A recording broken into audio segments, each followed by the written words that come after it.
Hey, how you doing there again, folks? Me again, of course, Brandon Wenzel.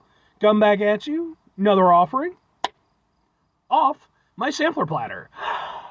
Yes, indeed, folks, sampler review series videos I've been doing for a little while now. Go over there, try out food and drink items. I eat stuff, I drink stuff, then, folks, I'm gonna talk about the stuff. I'm gonna let you know all that you need to know about hopefully delicious stuff. That time I'm doing this, folks, I'm not gonna lie. Feels like I'm tossing Subway bit of a lifeline on this one. But we'll get into that. Folks, it's super simple format. I'm going to go over there. I'm going to try out food and or drink items for you. Whilst I'm doing so, I'm yammering on about it for a bit. Whilst I'm doing all that, I'm inside my truck. And whilst I'm doing all that, folks, well, I just so happen to be wearing a super cool shirt. Folks, when I wear a super cool shirt, I always like to highlight the super cool shirt. What super cool shirt am I wearing for you today, folks? What happens to be my Invase shirt, which, if you're unfamiliar with the one-man musical project that is Invase, it comes via a dude named Ian Shear, or Shear, I'm never sure how to pronounce his last name, but super cool guy. Back in the day, performed with a whole bunch of different bands. I met him when he was the touring drummer for the band Straight Line Stitch. Super cool guy. Ended up becoming Facebook friends with him. These days, he hasn't been in a band or toured in quite a while. He effectively retired from touring, but has not retired from music at all, and so he has his own musical project called Invase. Invase is super cool. I really like their stuff. His stuff, I guess. There's an entire YouTube channel where he posts all of his updates, all of his music and stuff. I actually like it so much, I'm going to go over there. I'm going to post a link to his channel in the description box for this particular review, just in case maybe you want to check it out. If nothing else, if you can't find it, let me know. Point you in the right direction. But anyway, what am I trying for today, folks? What are we doing here? Why am I throwing Subway a lifeline? Well, folks, I am in fact reviewing a boom sandwich from Subway. But here's the thing. In case you weren't aware, and I don't know when you're watching this video, but around the time I'm watching this video in 2024, Subway have been getting their asses beat hard. Because it turns out that people don't want to pay way too much for not that very good subs. And now if you watch my show, you know I reviewed a lot of Subway stuff. And if you watch my last review that I did with them, you know that I was pretty scathing. I was not pleased with what they gave me. Now, I'm not saying I started the revolution, but I am saying I might have nudged it in the right direction. Because, yeah, Subway has been hurting real bad. They've had to go over there and drop their prices and stuff. They had a whole emergency meeting. But this is one of their new subs. It's been out for a little bit, but still new-ish. This is their number 31, their cheesy garlic steak, which consists of shaved steak, double serving of their new cheddar sauce, green peppers, red onion, roasted garlic aioli, with their new sub crunch, which is like this little shit that they sprinkle on top of it. And I got it on the Italian herbs and cheese. Now, folks, with this being a sub sandwich review, I do have to preface it with three things real quick. Number one is the fact that for over 2 years now that I've been doing this, I've been going on sub sandwich adventures. And what that means is I've been going out to basically every place that sells sub sandwiches, be they chain locations, delis, Walmart, what have you. I've been trying out sub sandwiches. I've been reviewing them. I've been posting them to my YouTube channel. That's where number two comes into play, because such a nice guy. I don't just post them to my YouTube channel. I actually have an entire playlist called Subs for Subs, which is specifically for just my sub sandwich reviews. So if you enjoy my sub sandwich reviews, first of all, thank you very much. Secondly, that's the spot for them. That's where you got to go. Time I'm doing this, I have over 100 sub sandwich reviews on there, and that's where number three comes into play, because maybe that's not enough sub sandwich reviewing goodness for you. Maybe you're greedy like that. It's okay. All you got to do is wait until Sunday. Why? Because Sunday is SUBday. That's a kitschy little thing that I came up with. Every Sunday is when I go over there and I upload my sub sandwich reviews. At the time I'm doing this, I have not missed a SUBday or a Sunday yet. So, let's get into it. Let's take a look at this thing. Okay. Yeah, it's got the sub crunch stuff on it. And unlike the last time that I did a review of a Subway product, I went to a Subway that I'm more familiar with, and I went in store. So we'll see if that makes a difference. But, and then, I mean, it's not impressive, let's be honest. But, at the very least, maybe we can kind of get a thing for the thing. It looks sort of like that. Ha, ha, ha, ha, ha. All right, let's give it a go. see if this is going to save Subway.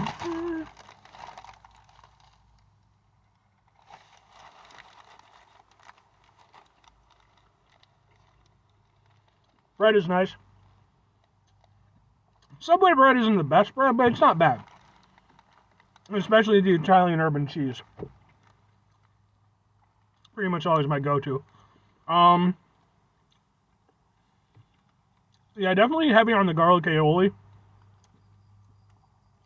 I would say that's definitely the strongest flavor. I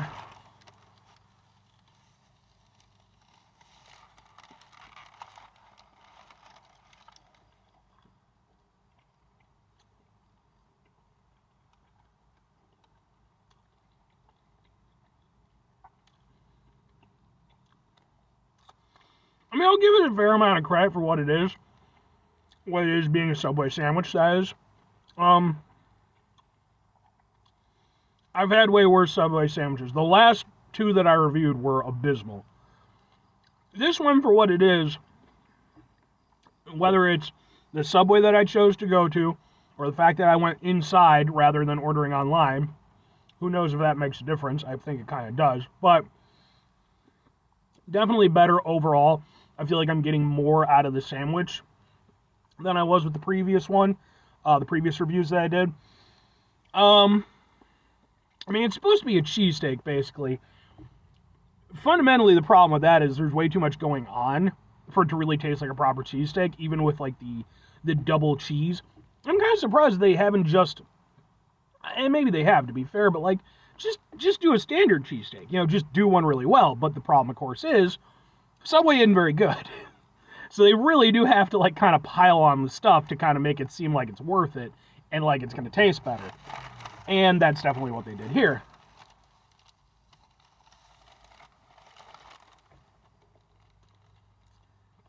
The cheddar sauce is nice. The garlic aioli definitely kind of takes over. But when you do get the cheddar, it's nice. The veg, for what it is, ain't bad. You know, it's veg. It offers up a little bit of freshness, but at the same time, probably not the best quality veg, so it's not doing a lot. The sub crunch stuff, I mean, for me, it's really a textural thing. It's almost like little Rice Krispies put on top. Kind of fun, I guess. I don't mind it, but I don't think it adds a lot to the experience. The steak itself, and I mean, I'm going to say, that's not a great amount of steak, especially compared to other sub places, but it's better than I've had from other Subways.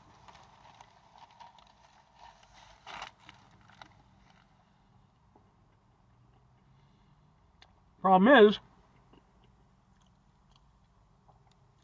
even with that being the case,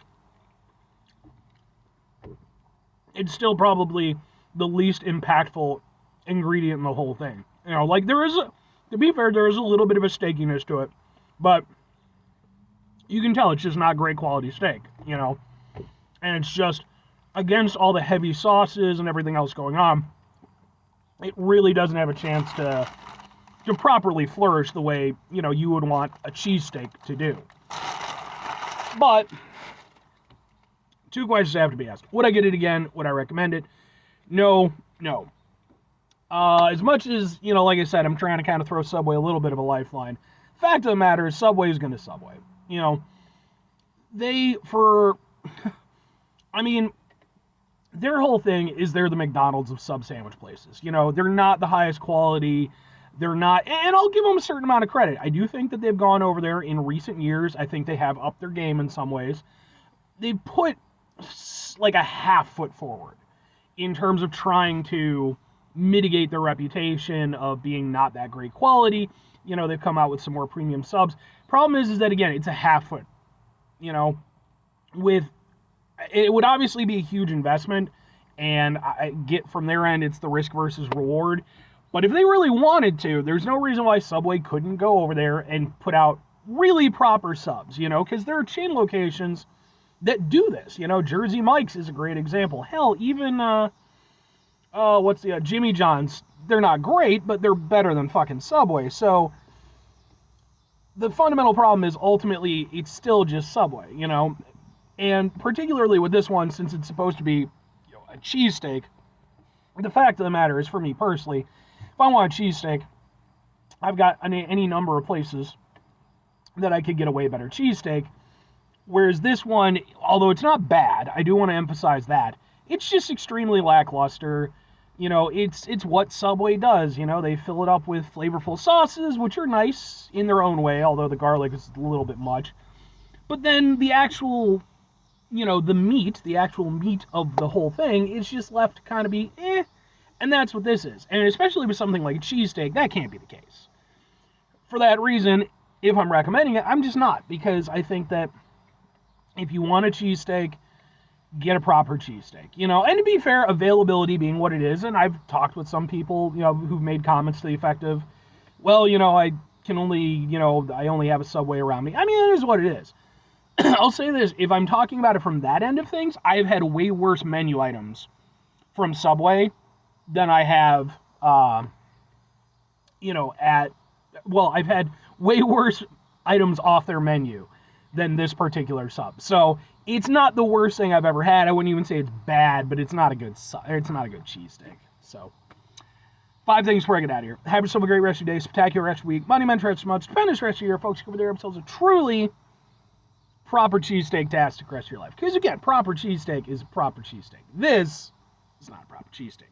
Final 2 things. Number 1, try to bring some positivity into the world. It's not always possible. It is, however, always appreciated. But what you do if you can't do it all the time, I know I can't do it all the time. Here's what you're going to do, folks. You're going to try not to be an asshole. Folks, it's not always the easiest thing in the world to not be an asshole. Trust me. I know it. I live it. I'm out there every day with you in it. Life can be stressful and frustrating and just bullshit sometimes, folks. And when we find ourselves in situations where we have to deal with said bullshit, it's important we go over there whenever possible. Take a step back. Try to mitigate the level of assholishness in our lives. Hopefully, do better for ourselves and for those around us. Very final thing, folks, do the thing. Whatever the thing is for you, that's what I want you to go out and do. Folks, here's my question for you. What do you think about the whole Subway situation? Do you think that they're, I mean, you know, look, I don't think they're in risk of going under or anything like that. They're still, you know, fucking huge, mega chain. But, you know, how do you think this is going to impact them? Is this going to go over there? Like I said, they've dropped their prices on some stuff, and, you know, and to be fair, they're not the only company out there that's fucking price gouging, because if companies think they can get away with it, it speaks to the fact that, like, well, when people stop buying your shit, and that's kind of what this always comes down to. For as much as people bitch about, oh, well, we can't raise wages because companies will blah, blah, blah. No, they're going to do it anyway. Not like Subway bumped up their wages or anything, and that's why they're doing this. They're doing it because they thought they could get away with it. And I'm personally happy to see, especially with something like Subway, where quite fucking frankly, I could give 2 shits. I'm not trying to knock the people who work at it or the franchise owners or whatever. You know, it is what it is. I want people to have jobs and to, you know, have livelihoods. But I also want to see change. I want to see, you know, better quality out of them. Be interested to hear what you have to say about it. But anyway, bye.